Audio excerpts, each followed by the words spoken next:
Hola, en este video entonces veremos los modelos de comportamiento, presión, volumen, temperatura de la materia. Básicamente entonces los que buscamos son modelos, ecuaciones matemáticas, que nos permitan representar las propiedades volumétricas, presión, volumen, temperatura de la materia. Estos modelos nos van a ser importantes luego para poder hacer cálculos prácticos y diseñar recipientes a presión, por ejemplo, evaluar condiciones operativas, ¿sí?, de un acumulador, una columna de destilación, reactores.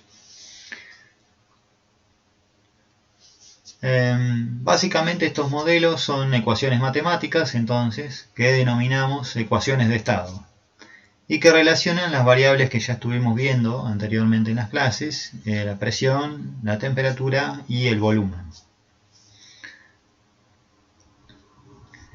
Modelos que vimos hasta ahora, que es el modelo de gas ideal, resulta obvio que matemáticamente no va a poder representar la condensación de un gas, es decir, la ecuación de estado presión por volumen igual a la constante ideal de los gases R por T, no es apropiada para evaluar una condición de equilibrio líquido-vapor, ya que para cada valor de presión y temperatura esta ecuación solo permite obtener un valor de volumen. Mientras que en estado de equilibrio líquido-vapor tendremos dos volúmenes, uno asociado al vapor y otro asociado al líquido saturado.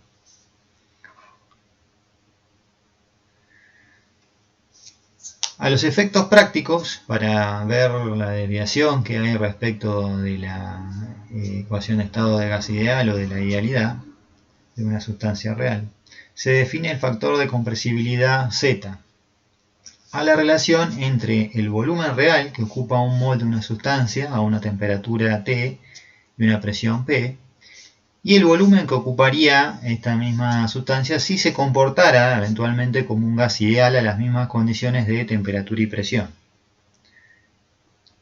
Es decir, si tenemos Z igual al factor de compresibilidad, será igual entonces al volumen que ocupa esa sustancia, la temperatura y presión operativa, dividido el volumen que ocuparía un gas ideal de esa sustancia a la misma temperatura y presión.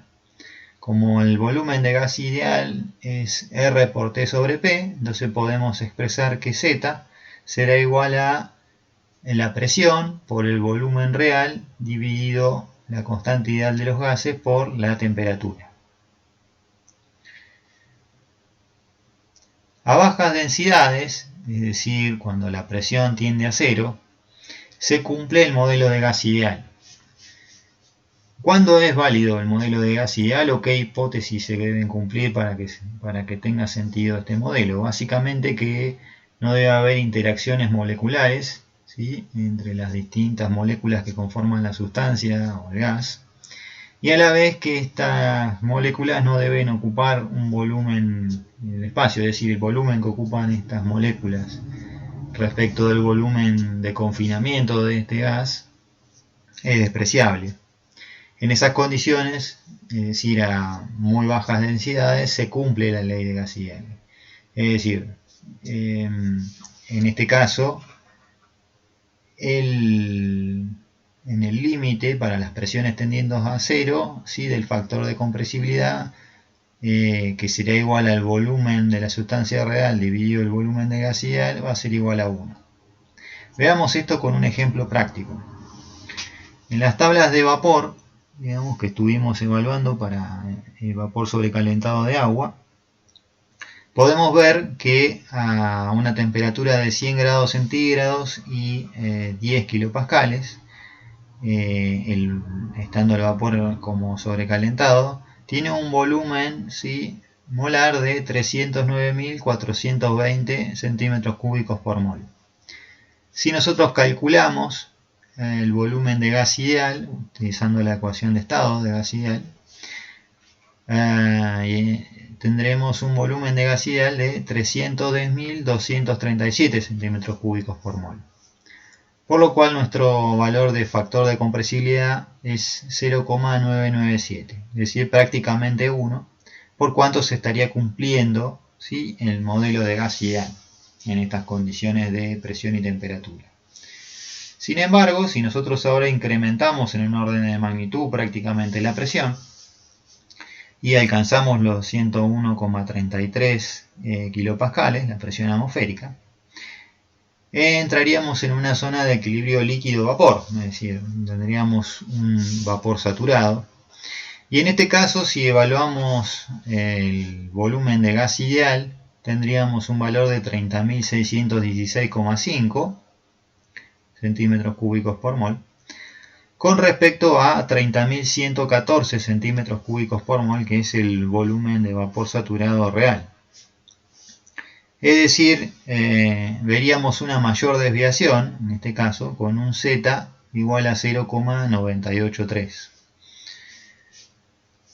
Pero, si ahora evaluamos en las mismas condiciones el volumen de líquido saturado, la ecuación de estado de gas ideal, como decíamos, no nos permite predecir un segundo volumen. Tenemos un mismo volumen para una misma condición de temperatura y presión. Por lo tanto, ahora la desviación sí es muy grande, ¿sí? Y nos estaría dando el factor de compresibilidad un valor de 6 por 10 a la menos 4.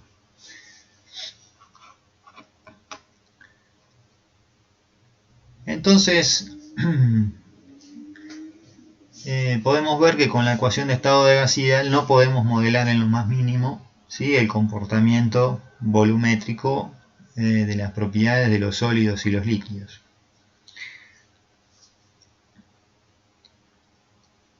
Estas fases, sólida y líquida, son muy poco compresibles. Por lo tanto, es de esperar que una muy poca variación en el volumen de dichas fases con la presión y la temperatura. Ya como vimos anteriormente, ¿sí?, pequeñas reducciones de volumen implican en realidad en un líquido grandes aumentos de presión. Es decir, necesitamos provocar una fuerza muy grande sobre un líquido para lograr una deformación.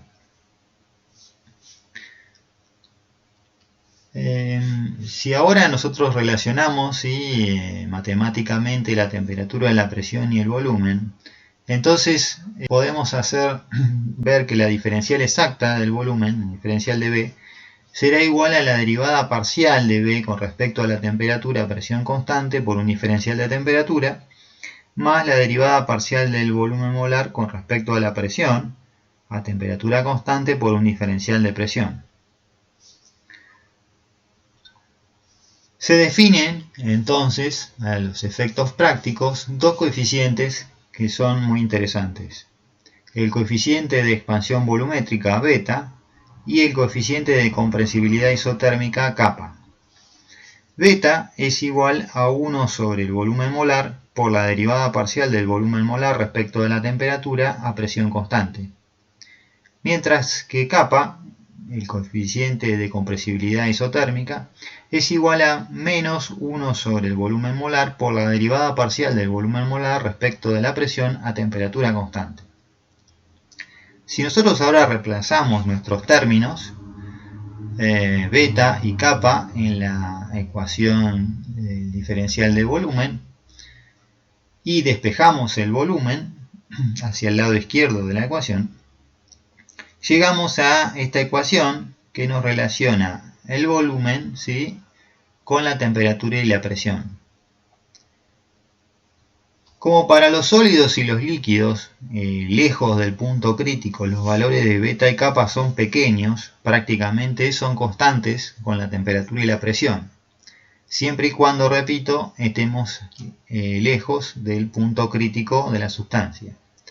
En estos casos, por ejemplo, el coeficiente beta puede adoptar valores de 10 a la menos 3 Kelvin a la menos 1, y el coeficiente kappa valores de 10 a la menos 6 bar a la menos 1.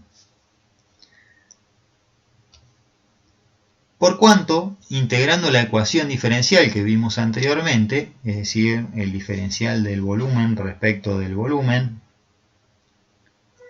igual a beta por el diferencial de la temperatura menos kappa por el diferencial de presión, a partir de un estado conocido inicial, 0, obtenemos que el logaritmo natural del volumen molar en una condición determinada de temperatura y presión respecto del volumen inicial, que ocupa una sustancia T0 y P0 será igual a beta por T menos T0 menos kappa por P menos P0.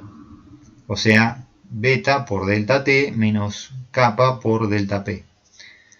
Por lo tanto, conocido el valor del volumen o la densidad a T0 y P0 de una sustancia, por ejemplo a temperatura y presión ambiente, la ecuación esta anterior nos permite conocer el volumen o la densidad a otra presión y temperatura. En condiciones de mayor compresibilidad, en cambio, el uso de estos coeficientes no es adecuado y se debe recurrir a otros modelos para poder representar el comportamiento volumétrico. ¿Cuándo tendremos mayor compresibilidad? Cuando incrementamos la presión operativa y en estos casos estamos más cerca, ¿sí?, del punto crítico de la sustancia.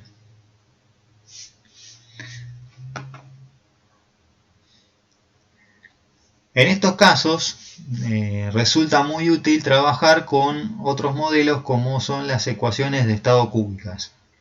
La más simple de estas ecuaciones es la ecuación de estado de Van der Waals, la cual veremos en el próximo video.